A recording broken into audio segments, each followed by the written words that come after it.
తాకట్టులో ఉన్న బంగారాన్ని విడిపించి ఆ రోజు ఆన్లైన్ రేటుకే మేము కొంటాం. Sharma gold company. శ్రీమాత్రే నమః. గురవే సర్వలోకానాం విసజే భవరోగిణాం నిదయే సర్వవిద్యానాం దక్షిణామూర్తే నమః. వసుదేవసుతం దేవం కంసచానూరమర్దనం దేవకీ పరమానందం కృష్ణం వందే జగద్గురుం. సద్గురు కులదేవతాభ్యో నమః. ప్రతి ఒక్కరు కూడా మీ యొక్క గురువులను, మీకు విద్య నేర్పిన గురు, మీ యొక్క ఉద్యోగంలో గురు, మీకు వ్యాపారంలో గురు, మీ ఇంటి గురువులు, జగద్గురువులందరినీ కూడాను ప్రార్థన చేసుకోండి. ఈ నెల మనం చెప్పుకోబోయే ఈ యొక్క జాతక ఫలితమంతా కూడాను గురుగ్రహ స్థాన చలనం, దాన్ని గురు పెయర్చి అంటారు. రానున్న మే 1, 2024 నాడు స్థానం మారుతున్నారు. బృహస్పతి తన యొక్క స్థానం మేషరాశి నుండి వృషభ రాశికి మారుతున్నారు. మే 1వ తేదీ క్రోధినామ సంవత్సర చైత్రమాసం కృష్ణపక్షం శ్రవణ నక్షత్ర బహుళపక్ష అష్టమి మధ్యాహ్నం 1 గంటకు మేషరాశి నుండి వృషభ రాశికి మారుతున్నారు బృహస్పతి. దేవగురువు అయినటువంటి బృహస్పతి గురు భగవానుడు మేషరాశి నుండి అసుర గురువు అయినటువంటి శుక్రుని యొక్క రాశిలోకి మారుతున్నారు వృషభంలో. ఈ సంవత్సరం కాలపురుషుని యొక్క తత్వంలో 2వ ఇల్లు అయినటువంటి ధనస్థానంలో గురు భగవానుడు కూర్చోబోతున్నాడు. గురు భగవానుడు గోచార ప్రకారం 2, 5, 7, 9, 11లో సంచరిస్తే అద్భుతమైనటువంటి ఫలితాలని చెప్తారు. గురు చూసిన కోటి లాభం అంటారు. గురు భగవానుడు అనుగ్రహం రావాలంటే అంత ఈజీ కాదు. అది యోగమే కదా. అది వచ్చిందంటే నవగ్రహాల్లోనే శుభప్రదమైనటువంటి గురు భగవానుడి యొక్క సంపూర్ణ ఆశీస్సులు మనకు కావాలి. ఐశ్వర్యం, పదవి, విద్య, వివాహం అన్ని రకాలుగా కావలసినటువంటి ఇచ్చే ఏకైక దేవుడు ఈ నవగ్రహాల్లో ఎవరైనా ఉన్నారంటే అది బృహస్పతి దేవుడే, గురు భగవానుడు. ప్రపంచంలోనే అన్ని ప్రదేశాల్లో నివసించే ధనుసు రాశి మిత్రులారా, మీకు ఈ గురు పెయర్చి గురు స్థాన మార్పిడి ఎలా ఉండబోతుంది అని అంటే, గురు భగవానుడే రాశినాథుడుగా ఉన్న ధనుసు రాశి మిత్రులు చూసారా, వారికి ఒక్కొక్క రాశి అధిపతిగా ఉంటాడు. కానీ ఇక్కడ గురువు ఒక్కొక్క గ్రహం ఉంటుంది. కానీ ఇక్కడ గురు భగవానుడే మీకు రాశినాథుడు. ఎంత అద్భుతం! మీరు విలువలకు ముఖ్యత్వం కలిగిస్తారు. ఈ యొక్క గురు స్థానం ఎలా ఉంది? పంచమ పూర్వ పుణ్య స్థానం నుండి రుణ రణ రోగ స్థానానికి మారుతున్నారు. మీ కెరియర్ స్థానం ఎలా ఉంటుందండి? విరయ స్థానం నుంచి తపన స్థానానికి చేరుతున్నారు. మీ వ్యాపారాభివృద్ధి స్థానం వీరి స్థానం నుండి ధనబాక్కు స్థానానికి చేరుతున్నారు.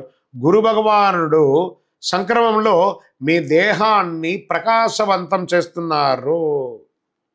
ముందే ఏమంటారు? చెరుకు వర్షం కురుస్తుంది. ఆ చెరుకు నీళ్ళు చక్కెర వర్షం కురుస్తుంది. అందులో తేనె పడితే ఎలా ఉంటుంది? ధనుసు రాశి వారికి ఆల్రెడీ ఆ చక్కెర పాకం ఉంది. అందులో తేనె కురిస్తే ఎలా ఉంటుంది? అంత అద్భుతమైనటువంటి సమయం. గురువు మారడం వల్ల కుటుంబంలో నెలకొన్న సమస్యలు తొలగిపోయి స్పష్టత వస్తుంది. లక్ష్యాన్ని సులభంగా సాధిస్తారు. ధన సమస్యలు తొలగిపోతాయి. మీరు మీ యొక్క సమయాన్ని ప్రజా వ్యవహారాల్లో గడుపుతారు. విదేశాల నుండి ఆశించిన శుభవార్తలు వచ్చి మిమ్మల్ని సంతోషపడుతుంది. సమాజంలో ఉన్నతాధికారులతో సాన్నిహిత్యం పెరుగుతుంది. మీరు మీ ప్రత్యర్థులను కుట్రను కూడా భగ్నం చేస్తారు.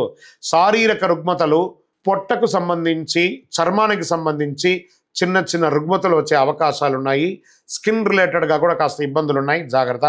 న్యాయపరమైనటువంటి సమస్యలు పెద్దగా రాకున్నా మీ యొక్క డాక్యుమెంట్స్ అంతా కూడా చేతిలో పెట్టుకొని ఉండండి. వాహనం నడిపేటప్పుడు ఇంకోటో ఎవరితో మాట్లాడినా గొడవ కేసుల వరకు వెళ్లకుండా కాంప్రమైజ్గా తీసుకోండి. మీ గురించి గాసిప్స్ చేస్తున్నారని వాళ్ళని కొట్లాడకండి. మీరు వింటే మాట్లాడండి. ఎదుటివారు చెప్పింది విని మాట్లాడకండి. దానివల్ల మనుషులు దూరం అవుతారు. మీ సూక్ష్మ జ్ఞానంతో కొత్త శక్తిని పొందండి.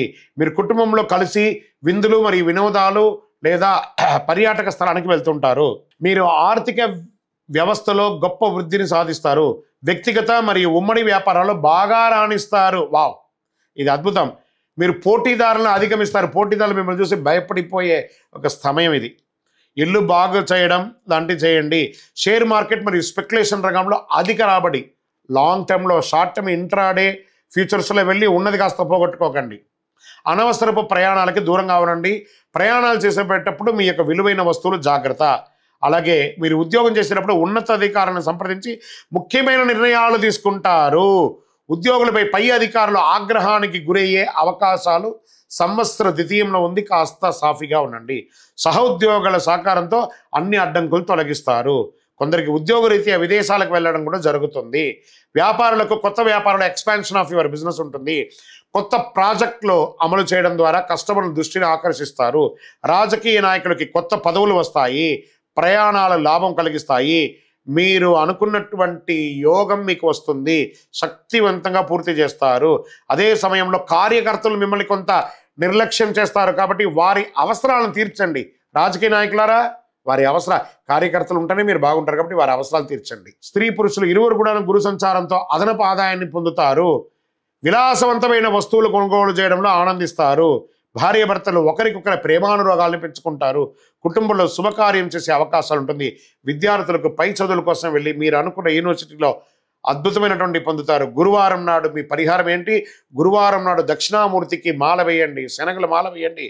2024 గురు ప్రభావంతో ఈ 3 రాశుల వారికి కొత్త ఏడాదంతా విశేషమైనటువంటి ప్రయోజనాలు ఉంటాయి. గురువు వృషభ రాశిలో కూర్చొని తన 5వ చూపుతో కన్యా రాశిని చూస్తున్నారు. 7వ చూపుతో వృశ్చిక రాశిని చూస్తున్నారు. 9వ చూపుతో మకర రాశిని చూస్తున్నారు. సో ఈ 3 రాశుల వారికి జాక్పాట్ అని చెప్పచ్చు. ఇంకా జాక్పాట్ అనే చెప్పచ్చు. మిగిలిన రాశులు తీసుకుంటే తులారాశి వారికి ఉన్న 8వ ఇంటిన అర్ధాష్టమ శనిగా వెళ్తున్నారు. ధనుసు రాశికి 6వ ఇంట్లో వెళ్తున్నారు. షష్టాష్టమంగా వెళ్తున్నారు. ఈ గురువు పెయర్చి ద్వారా మేష, కర్కాటక, వృశ్చిక, మకర రాశులకి అద్భుతమైనటువంటి ఫలితం. బాగా గుర్తుపెట్టుకోండి. మళ్ళీ రిపీట్ చెప్తున్నాను. మే 1వ తారీఖు నుంచి 1 సంవత్సర కాలం మేషరాశి మిత్రులారా, కర్కాటక రాశి మిత్రులారా, వృశ్చిక రాశి మిత్రులారా, మకర రాశి మిత్రులారా, మీరు పట్టిందల్లా బంగారమే. కానీ మీ ప్రయత్నం చేయాలి. ప్రయత్నం చేయకపోతే బంగారు వచ్చినా కూడా ఉపయోగం లేదు. అంత అద్భుతం. ఈ గురు భగవానుడు అన్ని యోగాలు ఇవ్వబోతున్నాడు. వృషభ, మిథున, సింహ, తుల, ధనుసు రాశి వారు, మీనరాశి వారంతా కూడాను సుమారైనటువంటి ఫలితాలని పొందుతున్నారు. గురు పేర్చి అనేది గురుస్థానం సంవత్సరానికి ఒక్కసారే జరుగుతుంది. కొన్ని మాసాల్లో అధిక సారంగానూ, కొన్ని మాసాల్లో వక్రగతిలోనూ ప్రయాణిస్తూ ఉంటారు. గురి పేర్చి ఫలితాలు మాత్రమే ఒక జీవితం యొక్క మార్పుని, వారి యొక్క జీవితాన్ని మారుస్తుంది అంటే మాత్రం చెప్పలేనండి. బాగా గుర్తుపెట్టుకోండి. గురువు మారగానే మీ జీవితం మారిపోతుంది అంటే కూడా నేను ఒప్పుకోను. మీ యొక్క పుట్టిన జన్మ రాశి, జన్మ లగ్నం, మీరు పుట్టిన సమయంలో ఏదైతే ఉంటుందో మీ యొక్క గ్రహ బలంతోనే జీవితాలు అనేది మారుతుంది. వారి జాతకంలో ఉన్నటువంటి దశాబుద్ధుల గ్రహాల ద్వారానే జాతకం మారుతుంది అని కూడా చెప్పడం జరుగుతుంది. ఓకే, ఈ గురు భగవానుడు అంటే ఎవరు? అసలు ఈయన మనకు ఒక బయోడేటా ఉంటుంది కదా. నేను సో నా పేరు ఇది, నా గోత్రం ఇది, నా ఇల్లు ఇది, నేను ఇంత చదువుకున్నానని. ఈ గురువు ఎవరు? ఆయనకి సొంత ఇల్లు ఏది? ధనుస్సు, మీనరాశి ఆయనకి సొంత ఇల్లు. ఉచ్చరాశి ఎవరు? కర్కాటక రాశి. నీచరాశి ఎవరు? మకర రాశి. ఆయనకి ఇష్టమైనటువంటి దిశ ఏది? ఉత్తర దిశ. అతిదేవత ఎవరు? బ్రహ్మ. ఆ బృహస్పతి గురుని యొక్క రంగు ఏది? పసుపు. ఆయన ప్రయాణం చేసే వాహనం ఏది? ఏనుగు. ఆయనకి ఉపయోగించే ధాన్యాలేంటి? శనగలు. ఆయనకి ఇచ్చే పుష్పాలేంటి? రోజ్బెర్రీ అంటారు. వస్త్రం పసుపు రంగు వస్త్రం వారికి ఇష్టం. వారు ధరించే రత్నం ఏంటి? పుష్యరాగం, కనక పుష్యరాగం. వారికి ఇచ్చే నివేదన ఏంటి? శనగల పొడితో తయారు చేసిన అన్నం చాలా ఇష్టం వారికి. వారికి ఇచ్చే లోహం ఏంటి? బంగారం. ఆయన యొక్క జాతి ఏంటి? మగ జాతి. ఆయన యొక్క అవయవం ఏంటి? కండరం ఆయన యొక్క అవయవం. స్నేహపూర్వకమైనటువంటి గ్రహాలు ఈ బృహస్పతికి ఎవరెవరు ఉన్నారు? సూర్యుడు, చంద్రుడు, అంగారకుడు. శత్రుగ్రహాలు ఎవరు? బుధుడు, శుక్రుడు. ఆయన యొక్క భార్య ఎవరు? తారాదేవి. మరి ఆయన పిల్లలు ఎవరు? భారద్వాజుడు, కుజుడు. ప్రార్థనా స్థలాలు ఏమున్నాయి? దక్షిణామూర్తి స్థలాలు, గురుస్థానాలు. గురు భగవానునికి సంబంధించిన అన్ని దేవాలయాలు ఆయనకి ప్రార్థనా స్థలమే. ఆయనకి అర్హత ఏంటి? ఈయనకున్న అర్హత, ఈయనకొక పొజిషన్ ఏంటి అంటే దేవగురువుగా ఆయన ఉన్నారు. ఎంత అద్భుతం చూస్తారా ఈ బృహస్పతి. మళ్ళీ చెప్తాను, గురు చూసిన కోటి లాభం. ఓం సద్గురవే నమః అనే యొక్క మంత్రాన్ని పారాయణం చేయండి. ఈ వ్యక్తిగత జాతకానికి కింద ఉన్న నంబర్కి వాట్సాప్, మీ పేరు, date of birth, time of birth, place of birth WhatsApp చేయండి. ఓన్లీ వాట్సాప్, కాల్ చేయకూడదు. మీ పరిసర ప్రాంతాల్లో ఉన్న వారిని కూడా సంప్రదించవచ్చు. ఇంకను సకల దోషాలు తొలగడానికి సద్గురవే నమః అని ప్రార్థన చేయండి. నోరు అదుపులో పెట్టుకోండి. విజయోస్తు. సుమన్ టీవీలో మీ పర్సనల్ అండ్ బిజినెస్ ప్రమోషన్స్ కోసం కింది నెంబర్కి కాంటాక్ట్ చేయండి.